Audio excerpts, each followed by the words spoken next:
All right. Clicking over to my audio. Hope everyone can hear me.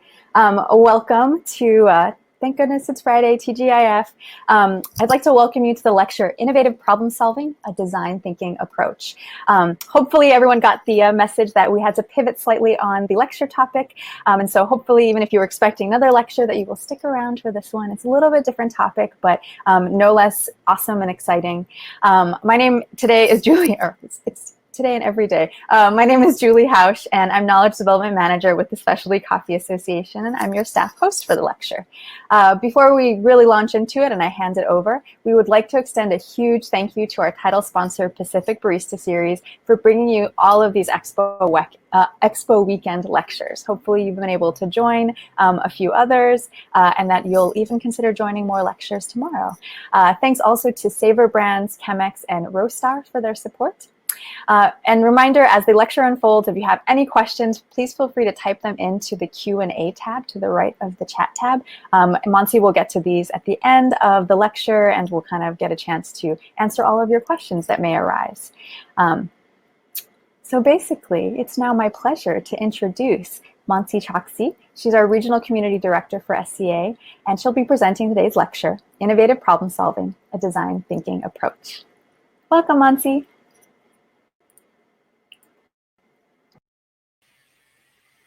Hi, everyone.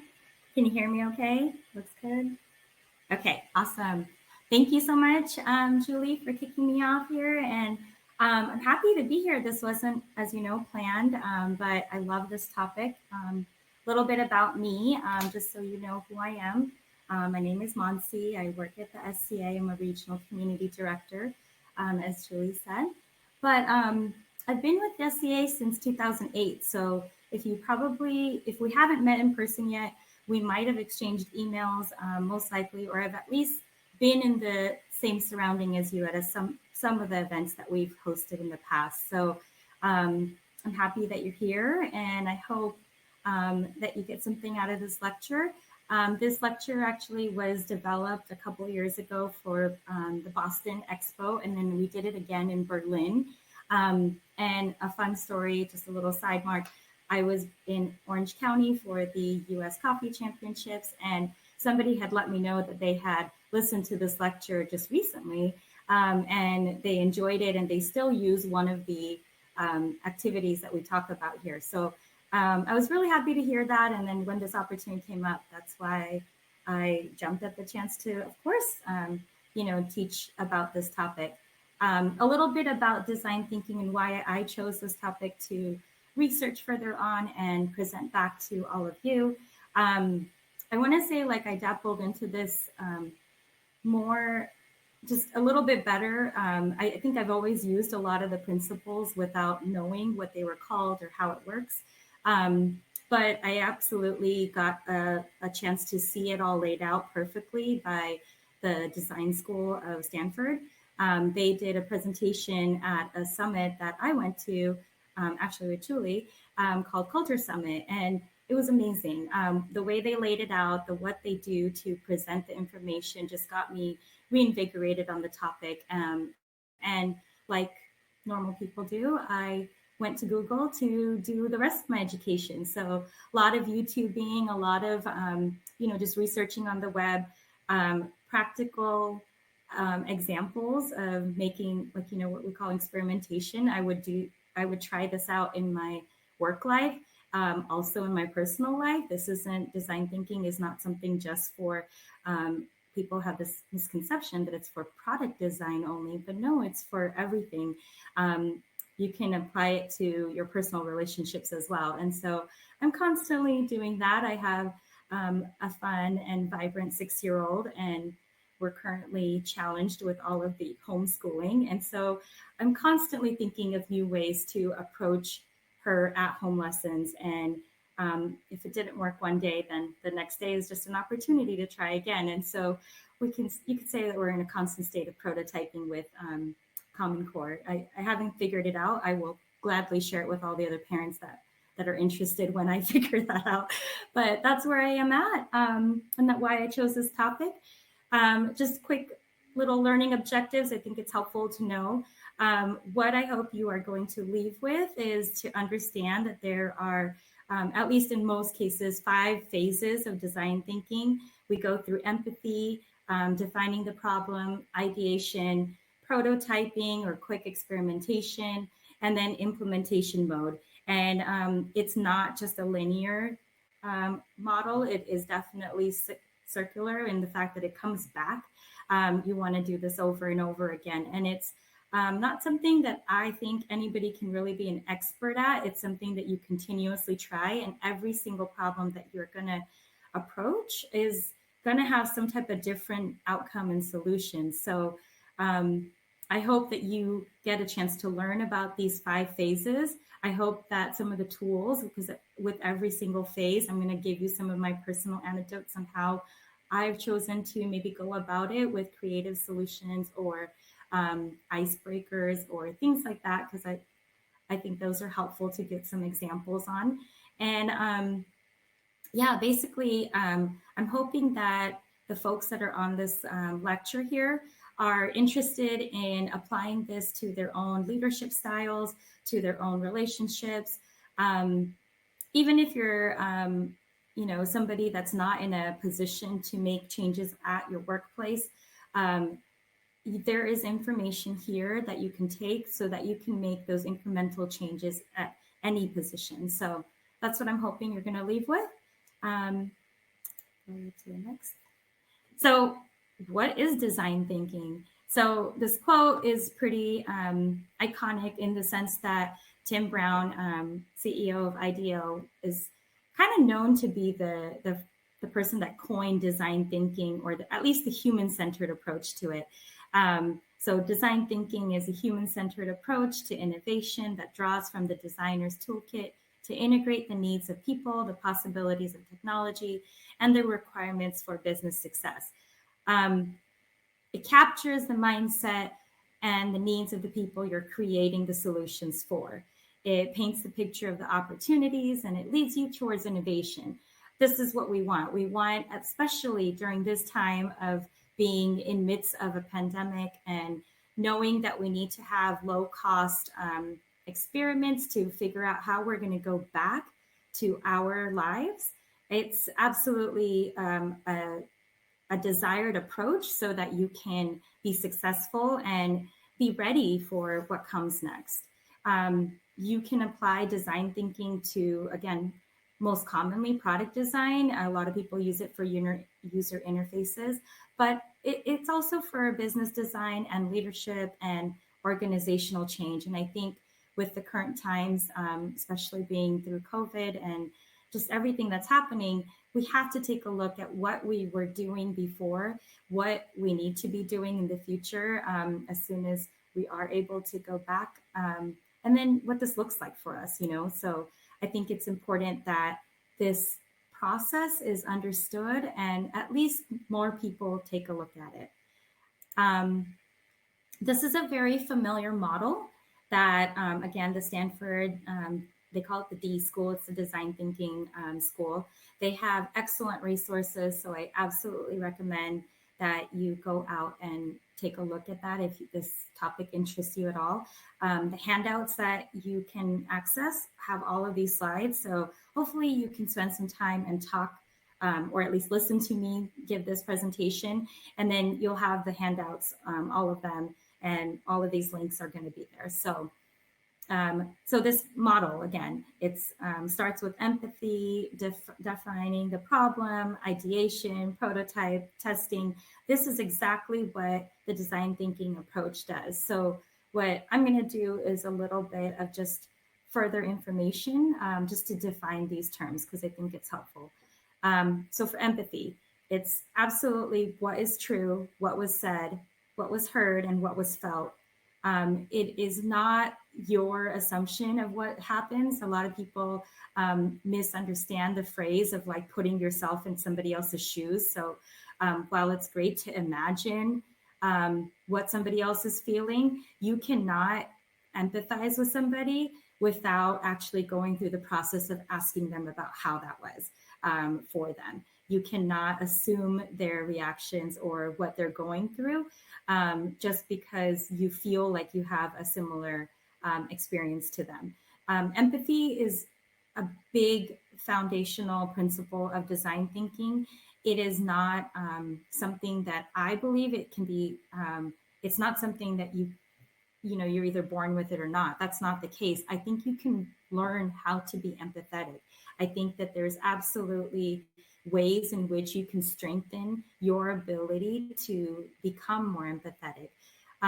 What we need to do, and through this process you will learn about it, is you need to think in terms of guiding your innovative efforts through identifying the right users and defining what they are actually going through. And so we're going to go through examples of that, but you're looking to discover those emotions that they actually are going to experience. And there's nothing that can replace the actual feeling that they express to you. So we're going to talk about this as well. But let's move on to the definition of define. It's as simple as it sounds. It's what's the real problem. Sometimes most people that are kind of used to the scientific method, you go in with a absolute idea of what you think the problem is. In design thinking, I've noticed that it's a little bit different. When you go through the empathy process first, then you're actually looking to seek out what problem is actually surfacing. And you'll see some examples of this come through with the models that we're going to take apart in a few minutes here. But it's not where you go in with that hypothesis, and that's what I really want to express to ensure that you don't kind of hang on to the scientific method for this process. It's definitely important that you take that apart and really start with the empathy and then go to defining the problem based on what's surfacing for you. I think let's go to ideation. That's the middle bubble here. This is the process point in which you aim to generate radical design alternatives. It definitely has an opportunity to, you're going to be going wide, and I'll share the next slide so you'll understand this. You're going to be, when you're like looking towards your empathy and defining this is like a convergent and divergent chart, but when you're looking to ideate, you see that this is opening up. The triangle kind of opens out, and the purpose of that is that everything and anything should go. Your preconceived notions of what you might understand is possible, those are all thrown out the window, and you want to be putting all of the quote unquote silly ideas on paper. This is the fun part where people normally take bright colored Post-it notes and start marking up their walls and putting everything out there for just anything and everything, all the ideas you want. So what's nice about the ideation phase is that it absolutely opens up all of those ideas. When you go into the next phase, which is prototyping, you're going to take those ideas and see which ones actually can work. Now, what you don't want to be doing is saying that something is not possible because of a budget constraint. Or, in this case, you might be looking at your business and taking a look at what's going to happen when you go back, when employees come back, when you open your cafes. You definitely, when you're doing the design thinking process, you're not going to want to rule things out because they haven't been done before. Because in this situation, as you all know, this has never happened to us. And so everything is going to be open and available as an option for you. And when you're prototyping, it's a low cost approach. So you're going to develop some solution and try them out, but it's going to be something where it's not absolute in the scale. You're not looking at it from the scale perspective just yet. You get to that at the next phase when you're testing it out, but when you're prototyping, you're not thinking about the scaled approach. Testing, which is the last one, is the opportunity to get feedback.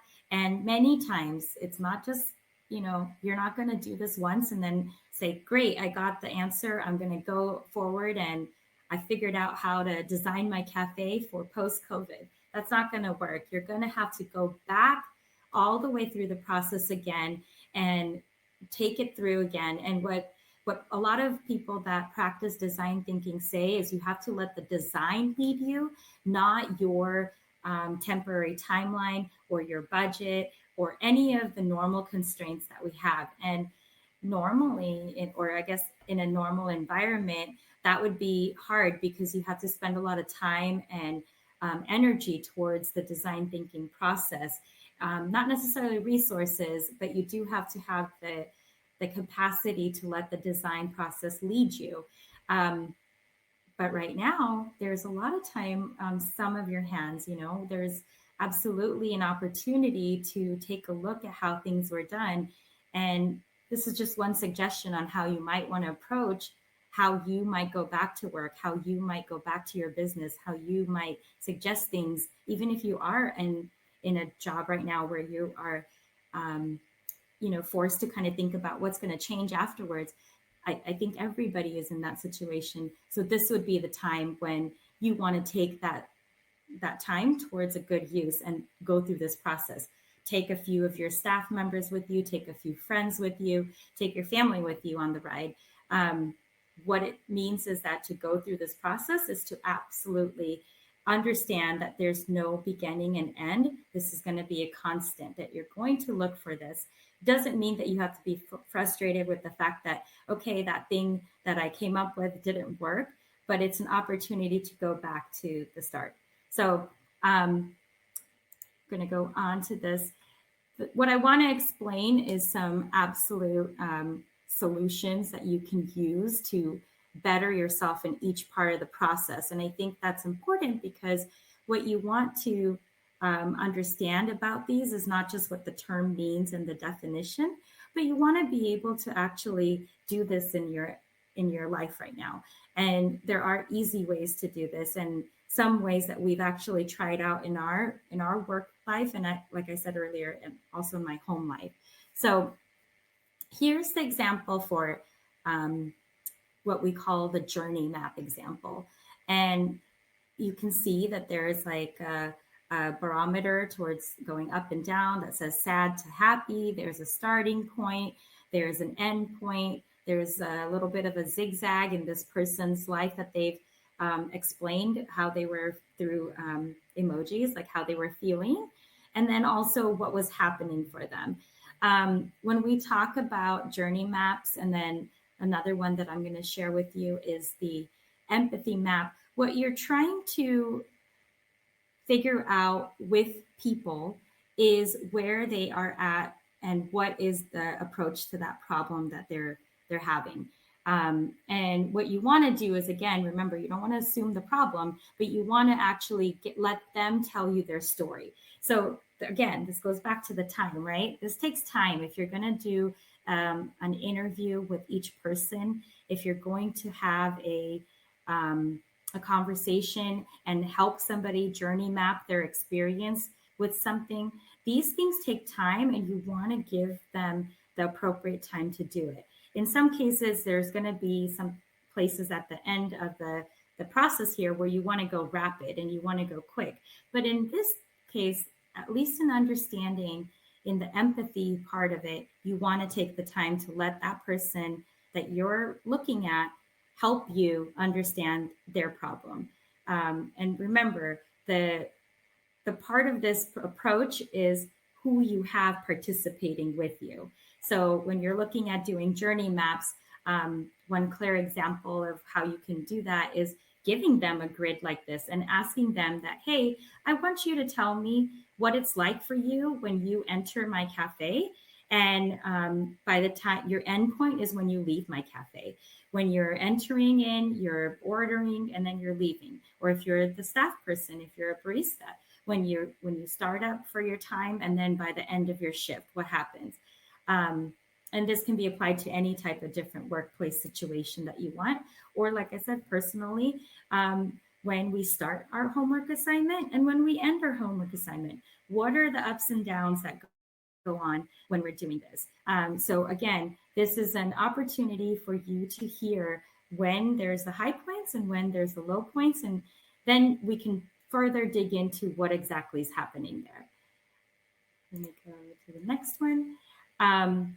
That's when we want to go into the defining the problem. Once you can see what is actually happening, it's easier to understand what surfaces and what bubbles. In my personal case right now, with a lot of the information that I am testing out just in the normal COVID situations, we have situations where we're all cooped up in the house, right? Like we're all at home right now.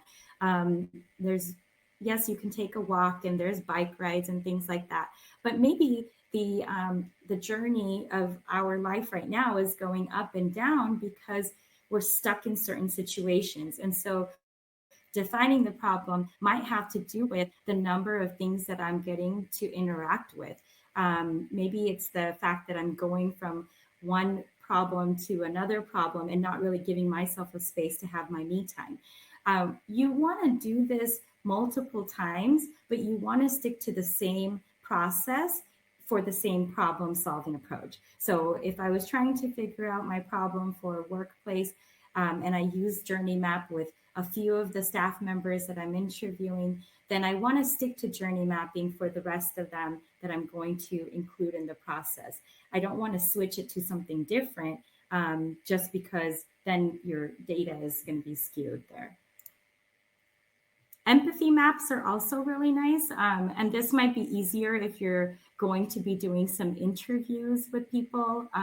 In my case, if I'm asking my family on certain things of like why they are reacting certain ways, I want to be doing this. And it's very simple to do. You don't need this chart, although it helps. But you can just put a little grid on a piece of paper and start looking at it by what did they see? What did they say that they saw?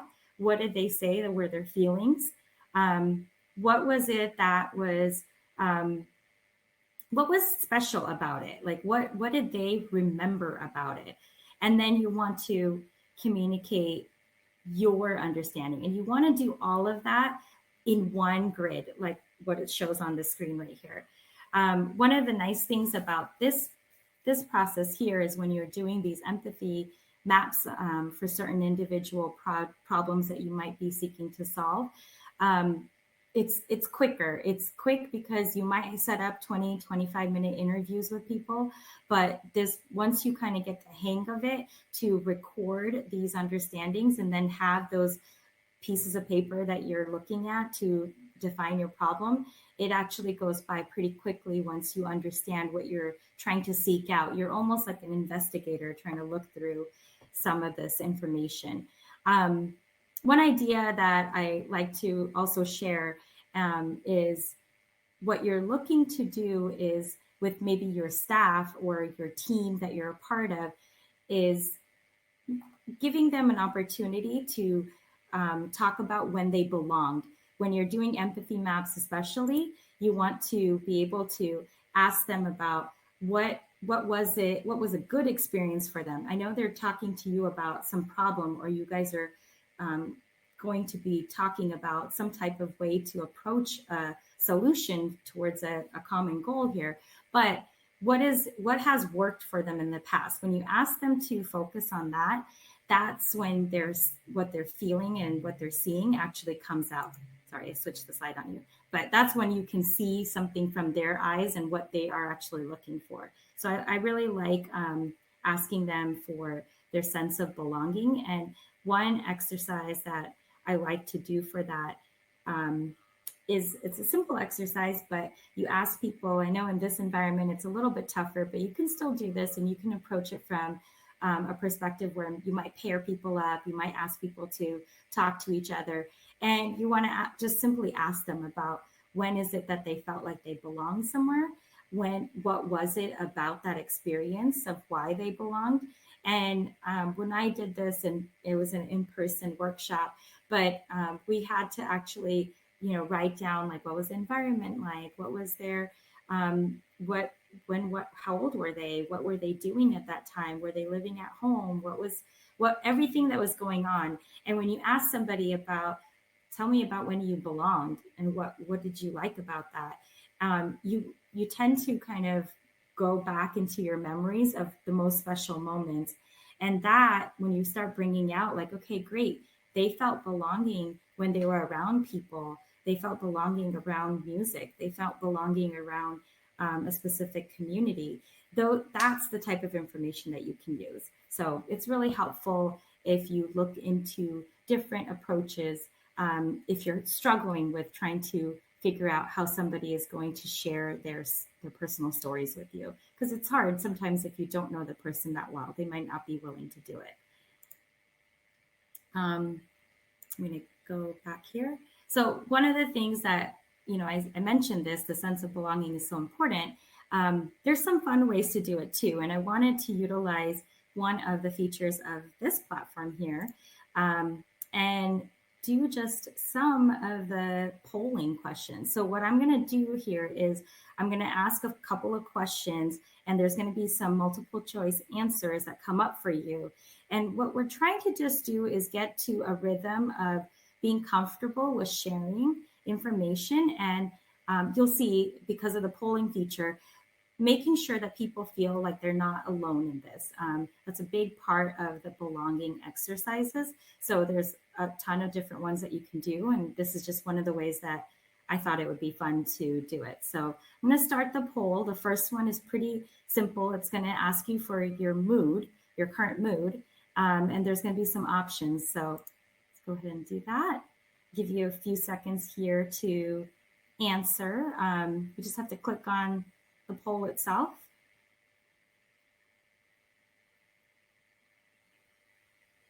I'm getting a lot of feeling grateful to be healthy and at home. Oh, it's changing. Now you're seeing some people saying that it's just okay, having ups and down days. It's good. It's good being home, but craving the interaction with humans, I think, is going to be the one that's winning here. So, okay. Yeah, we'll kind of close the poll. We'll go into another question here. Again, I'm starting off with stuff that's very, very like casual, things that people would definitely have an opinion on. So what you're trying to do is get them comfortable with sharing with you. So here is another one that I would like to start. You're going to talk about what you're wearing. So PJs actually is the one that I would like to do.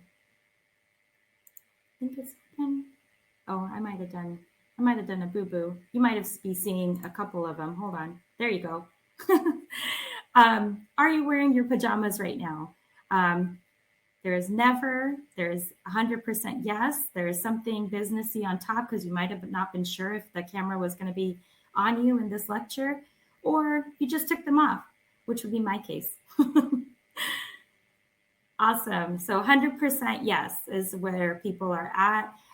You've got some people, it looks like a tie between nope, I'm never in PJs, to the business on top, PJs on the bottom, and then a little less than 10% on I took them off a minute ago.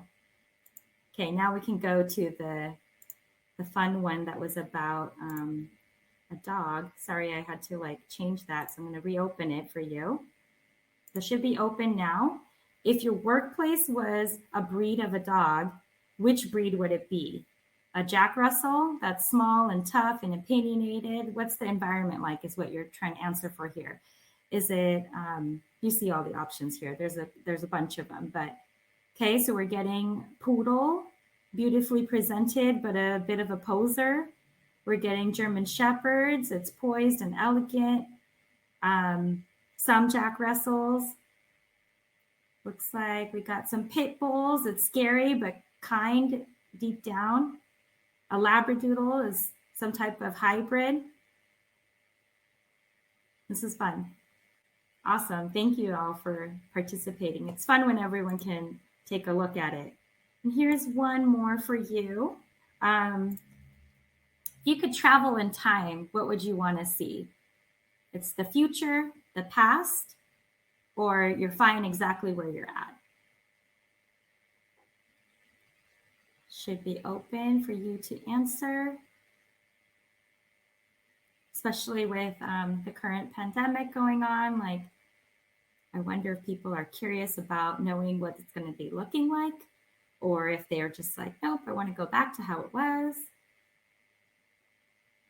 or some silver linings in the current situation. You might be really enjoying the current lifestyle, and hopefully you're going to take some nuggets from this to be able to move on. So definitely most people want to see the future. I think I'm on the same page with all of you that pick the future. I like to read sometimes the last chapter. I know that's a faux pas, but I love it. I love to read the last pages and then kind of go back and read the rest. I need to know where I'm going. But looks like some people would like to be in the past too. That's definitely tied almost with the find exactly where I'm at. So thank you so much for participating in those polls. And again, that was just a quick exercise to show you how you're, when you're looking to get involved with somebody in asking them questions and asking them to storytell with you, you're looking to interview them. You want to set the stage and set the environment for them to feel comfortable. And a lot of times that happens when you're able to go ahead and start off with small questions and then move on to big ones. And the example that the workshop that I did, where you have a sense of belonging exercise, where you're asking people, okay, tell me about a time that you felt like you really belonged. It might be kind of awkward for somebody if they've maybe don't know the other person to share that. But if you start with some of these smaller questions and then lead them into that question, it can definitely help. So just wanted to share something on that. Now we want to go through some of the other examples. So I shared with you the journey mapping, like an empathy interview. There's some other ones that are mentioned here: shadowing, seek to understanding. Those are all part of the empathy process, and there's different things. I definitely recommend Google in this case for just the types of icebreakers that you can use. I love looking for those, and you get a lot. What I mentioned earlier is definitely stick to the same thing for the problem that you're trying to solve for. So if you start with journey maps, stick to that so that you can get the same type of results and be able to see the same type of data. If you like talking to people, the interview approach might be better for you. When you're going into the defining process, because you want to discover what the real problem is. It's not just what people said to you, but it's going to come through with what information you collected. One of the ways that I think you want to kind of know this in advance, because if you're going to interview, you want to ask about the challenges that they felt, the pain points that they had. You want to be able to look for those through your interview or your process that you took. So that empathy and define process, they're going to be really linked for you. And remember that this is where you take all of the information and then you're going to really narrow in on the problem.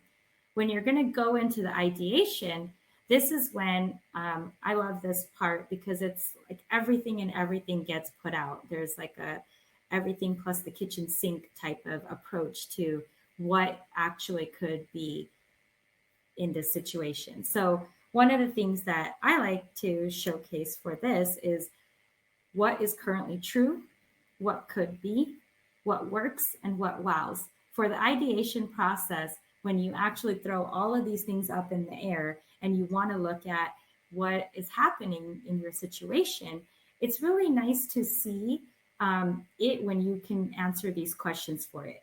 And one very simple way, a lot of people like to use Post-its for these types of activities. When you put up all the Post-its of all the different ideas that are possible, start moving some into what's actually currently happening. Is that already happening? If you're trying to solve for an innovative approach, that normally means something new. So if something's already happening, then maybe that's not the right approach. And you want to be able to put that out there. When you look at what could be, again, you don't want to say no to anything just because of budget constraints or resource constraints. You could put anything under the what could be option. So when you did your ideation process and you came up with all of these, put some in that category of what could be. As you go through, you're gonna make sure through the prototyping what's actually working. But when you're selecting your one, and this is the part that I really love, is what's gonna wow everybody? What's gonna wow your person that's going to use this and what's going to wow the people that you're going to present this to. So again, in a cafe environment, there's a lot of components of the people that would be involved in that, right? So it's your staff, it's your customers, it's going to be anybody that comes in through your cafe, and you want to talk about what's going to wow people. At this point, I want to show you a video. So let's make sure I can do this.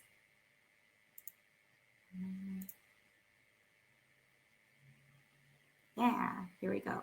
Just to further emphasize some of the points that we're talking about here. So here we go. Design thinking is a 5-step process to come up with meaningful ideas that solve real problems for a particular group of people. The process is taught in top design and business schools around the world. It has brought many businesses lots of happy customers and helped entrepreneurs from all around the world to solve problems with innovative new solutions. Step 1. Empathize. The purpose of Step 1 is to conduct interviews that give you an idea about what people really care about. We need to empathize with their situation. For example, if you want to help old people, you might find that they want to keep the ability to walk around. In your conversations, they might share with you different ways they can do that. Later into the interview, you'll want to dig a little deeper. Look for personal stories or situations where things became difficult. Ideally, you redo the process with many people with the same problem. Step 2. Define the problem. Looking at the interviews, you can now understand the actual needs that people are trying to fulfill with certain activities. One way to do that is to underline the verbs or activities that the people mentioned when talking about their problems, like going for a walk, meeting old friends for tea, or simply going grocery shopping around the corner store. You might realize it's not so much about going out, but more about staying in touch. After your analysis, formulate a problem statement. Some elderly are afraid to be lonely. They want to stay connected. Step 3. Ideate. Now focus only on the problem statement and come up with ideas that solve the problem. The point is not to get a perfect idea, but rather to come up with many ideas, like unique virtual reality experiences, senior-friendly hoverboards, or a modified pushcart. Whatever it is, sketch up your best ideas and show them to the people you are trying to help, so you can get their feedback. Step 4. Prototype. Now take a moment to reflect on what you have learned from your conversations about the different ideas. Ask yourself, how does your idea fit in the context of people's actual lives? Your solution could be a combination of a new idea and what is already being used. Then connect the dots, sketch up your final solution, and go build a real prototype that's just good enough to be tested.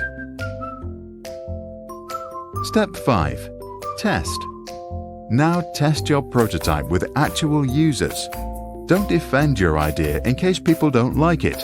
The point is to learn what works and what didn't, so any feedback is great. Then go back to ideation or prototyping and apply your learning. Repeat the process until you have a prototype that works and solves the real problem. Now you are ready to change the world or open shop.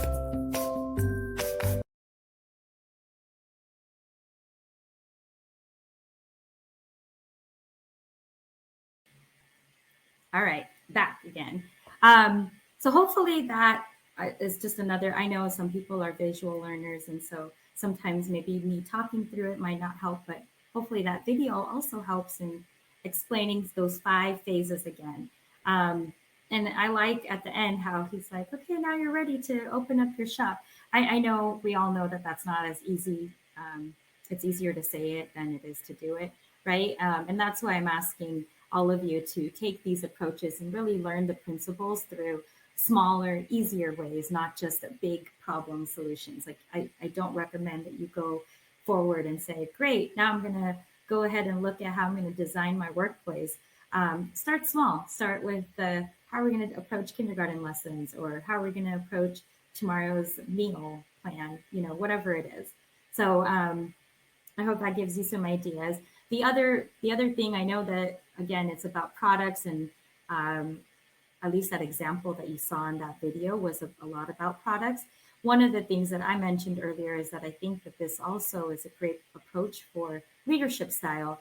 And so one of the things that I like to see is when folks utilize this methodology for making their teams stronger.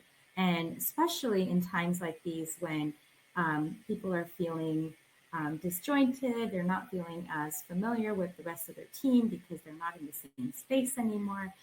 What's really helpful is for leadership to stand up and make some changes so that the staff can feel connected. And we talked about this, the sense of belonging is a big factor. So if you're part of a workplace and you're feeling uncertain about anything that's happening within the workplace, you might be experiencing doubt about what's going to happen. And you might not be able to improve your company. Your company might be looking to pivot and to be nimble in this new marketplace, but that might not be happening for you. And you might be thinking, what's wrong with me? Why haven't I been able to contribute? What is going on? And if you're on the other side and you're a leadership person and you're having staff members in this, you might be like, wow, that person's really taking it hard and they're not able to contribute towards these big ideas that we're trying to make. Well, it's an opportunity to build trust. And when you build that trust again, when you have that accurate communication, I promise it's not going to be an opportunity where somebody's going to take it as a weakness. It's going to be authenticity that comes through if you are able to build your trust. And I have another video to share about an example from a group that I saw them do this in person at their company, and they do it every Friday. And I thought it was just remarkable on how they build trust within their team. And we can talk about, once I let you guys see the video, we can talk about how you can do this in different ways.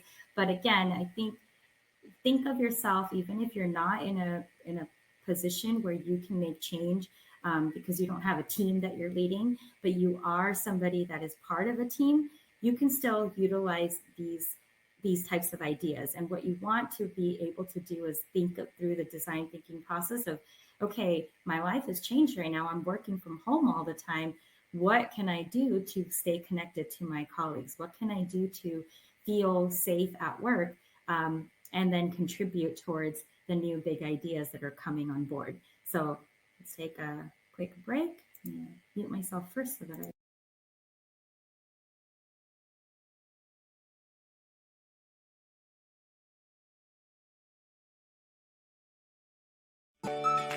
Crush Call is basically every Friday. We all get together as a team and we crush people for either a breakthrough or a core value.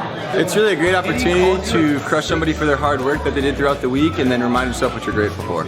Sean, do it, go! Alright, so I'm gonna crush. I am gonna crush Clay this week, just making our job so much more intentional and making us so much better at what we do, and it's going to go a long way. And then I am grateful for my boyfriend. We are celebrating 4 years this week.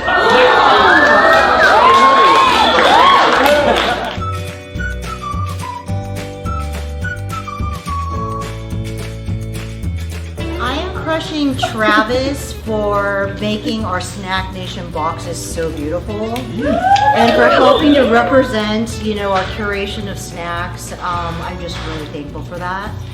And I'm also thankful for working with you guys. You guys are an amazing group of people, truly. Thank you.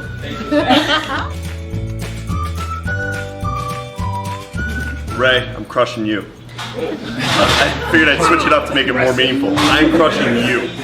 And to serve and inspire on both accounts, what you did on Monday and every day, it amazes me. And you are behind the scenes making stuff happen and making this transition amazing. So thank you. I'm grateful for the scientific method. It is the ultimate sign of progress, and it allowed me to call my grandparents today, and for my grandfather who's going to be undergoing brain surgery. Grateful for him, and it just amazes me what we're able to accomplish, and that is the ultimate step-by-step manual for how to do it. In order for a company to experience great breakthroughs, you need what? You need new leaders. right? I don't know any company that's ever scaled and become a phenomenal company without new leaders being developed. The same leaders can't get the company to where they need to go. New people have to grow up, right? They have to grow up and they have to come into their own and become phenomenal people leaders. And so my first crush is gonna go out to the people that I really see becoming new leaders on this team. I'm gonna point out Sean Gentry. Sean, you are a leader, like absolutely. I can see you wanna lead, like you wanna lead. And from the very beginning, you came in here and you're a leader. Jenny and Matt, like you guys have grown into new leaders on the team. Like just the way that you act, the way that you are teaching, the way that you're showing yourself by not only by the words that you say, but also by example, you guys are becoming new leaders. And then lastly, what I'm grateful for on this team, guys, is we have fun and we smile, but I feel like we're getting to a place where we not only have that, but we have more authentic communication. In a healthy company, authentic communication isn't just gratitude. It's not just crushing. It's letting people know when you disagree with whatever the path is. I encourage dissension, guys. I encourage authentic communication as long as it comes from a good place. All right? So guys, let's keep on rocking and rocking.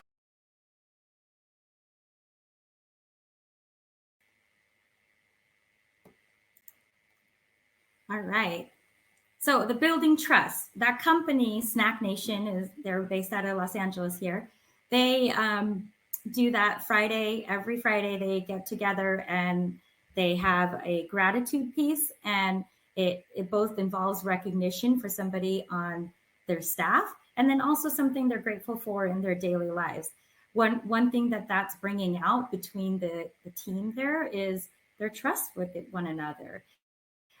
They're feeling comfortable and great to share things like that.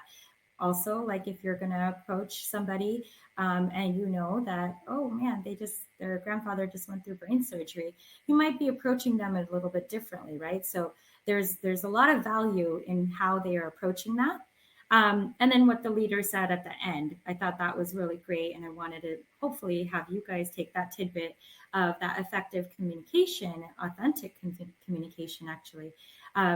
It's so important, and especially in these times. So if we are asking our companies and our staff, and if we are looking for changes to occur, which we have to, we're in a situation right now in the world where we need to have change happen so that we can all survive together. We need to be building that trust with one another. And so while you can embark on journeys to design for new ways to do business, new ways to sell a product, new ways to come up with a product, I think it's also just as important to have your team come alongside that journey with you. And so the design thinking process, again, is useful for not just your products and what you're going to sell and what you're trying to change in your design, but also your team and your leadership style. So I want to give a little bit of time towards questions, but here's just a couple of things, and you can see this on the slides. When you get your handouts, you can download this. But the one in particular, all of these things that are pretty common in ways that, hey, we have policies. We're going to roll out some different procedures that you have to do now because of COVID. Here is now the best practices that we're seeing the industry take.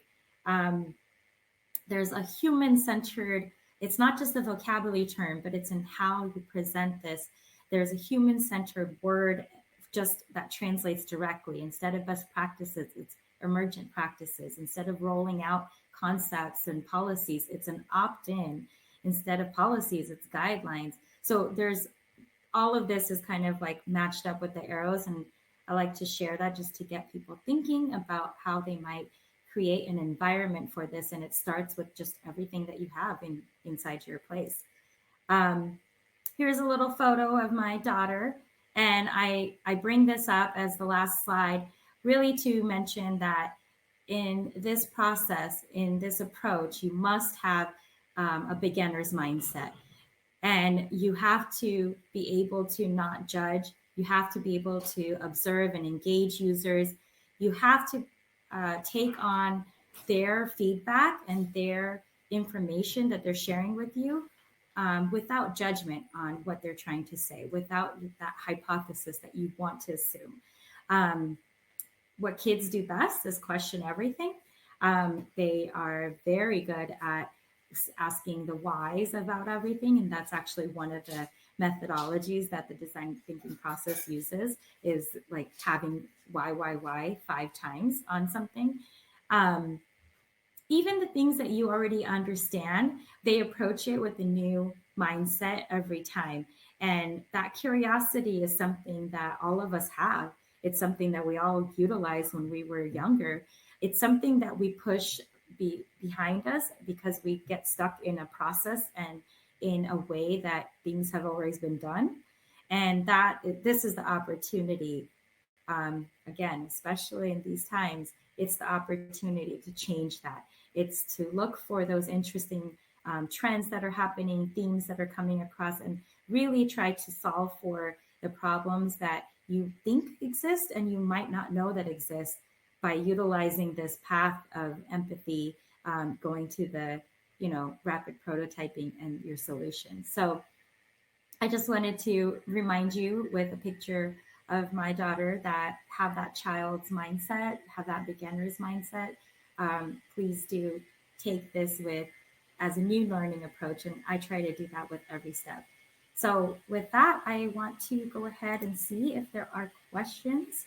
I'm going to put up my information here. Again, the handouts that we have are available. It's all of the slides that I presented here, minus my daughter's photo. If you want photos, you can ask me. And then the references, I have the links to all of the websites that I got the charts from. I have them all connected too. So hopefully that's helpful to all of you. While we wait for a couple of questions, I did want to really, again, thank you all for coming, because this is really a fun time, I think, for us to take it, or I guess it's not a fun time. It's a horrible time, but it's a fun opportunity for us to make the best of it, is how I'm looking at it. And I know that could be a little bit more positive than maybe some may think of, and that's okay. But I definitely am looking at it in that way. And like I said, if you don't get anything out of this other than just like some ideas on how to approach simple things around your daily lives, then that was good enough, And if you want to do more with this process, if you want somebody to brainstorm with you, then I'm here for that too. And I like to do that. So I welcome your emails on questions on it.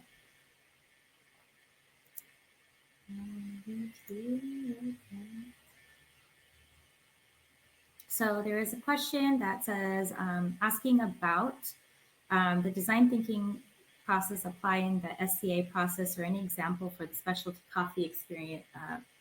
Well, yeah, I think that we've seen it, right? What have we seen? I mean, around me, I've seen cafes, because of the new orders of, staying at home and not being able to,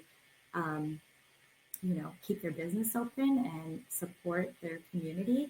I've seen a lot of cafe owners take different approaches. Not everyone is doing the same thing, but they are taking different approaches to staying in business and supporting their community getting coffee.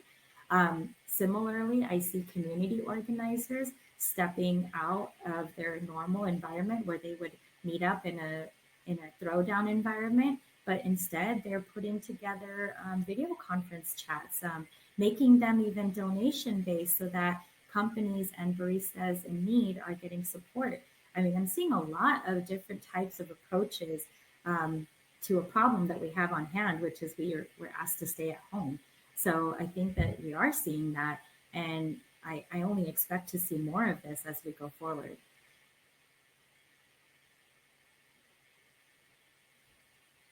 I'm sure there's other things that you have seen in your environment, so hopefully that is. Oh, there's another question here about, has anyone seen design thinking model for brewing coffee for their customer base? If so, what was the result? That's interesting. I haven't seen that. I don't know if anybody else has seen somebody brew coffee in a different way, but I will say that I've seen some cafes do some pretty interesting things when it comes to presenting how they're brewing coffee.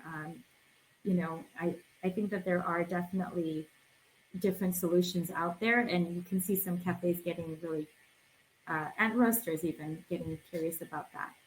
How do you empathize with customers in a quick moving environment? How can you measure your development or their development?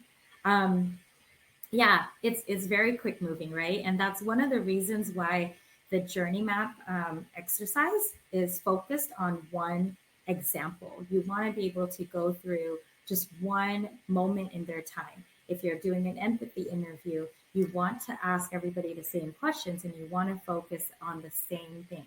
If you're doing a sense of belonging exercise with somebody, just to seek out what is it that they feel most comfortable with on your team, you want to ask the same set of questions. And so even though the times are moving, what they are going to story tell back to you or what their answers are going to be is going to be very similar, because you're encapsulating that point in time for them. That's how I've approached it, at least. Wondering if you have suggestions about small things to incorporate in normal day at work to dig deeper with the staff and build trust. While group rituals like in the video are great, I only see my staff for a few hours during a day shift, so it's hard to have interview or sizable activity. Yeah, I definitely understand that. Maybe there is some ways that you can set up like a rolling question answer thing where people are able to, like a chat function, you ask those questions. So it's not necessarily that you're setting up time to share those types of things, but it's like a daily question that, what's for lunch today? What's going on? What was the best thing that you saw on Netflix this week? Things that don't take time out of your day, but you're able to ask those questions to start building that relationship with each other. It's definitely harder because of there's only so many hours in the day, right? But we definitely want to try your best on that. And there are approaches that you can do to keep that off video all the time.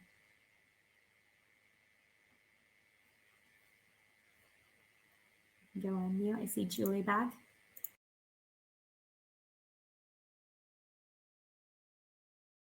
I was trying to see if we had one more question because we almost wrapped up with questions. I think we have a couple more coming in. We have 1 more minute. Do you think you can do it, Mansi? Okay, I'm going to unmute. Go ahead.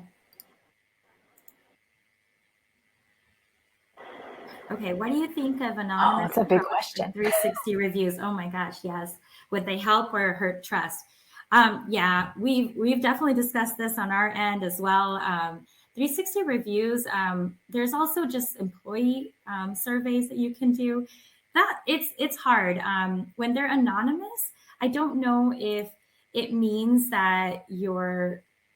It depends on how large your company is, actually. So I don't necessarily recommend that they're anonymous if it's a small company of 8 people. You're going to know who said what, and that's not going to be easy to do. But I do think that they are helpful, and the consistency is more important than the actual results that you got on your first go there. And so they recommend those to be more than once, not just quarterly or not just once a year, but quarterly or every few months, whatever.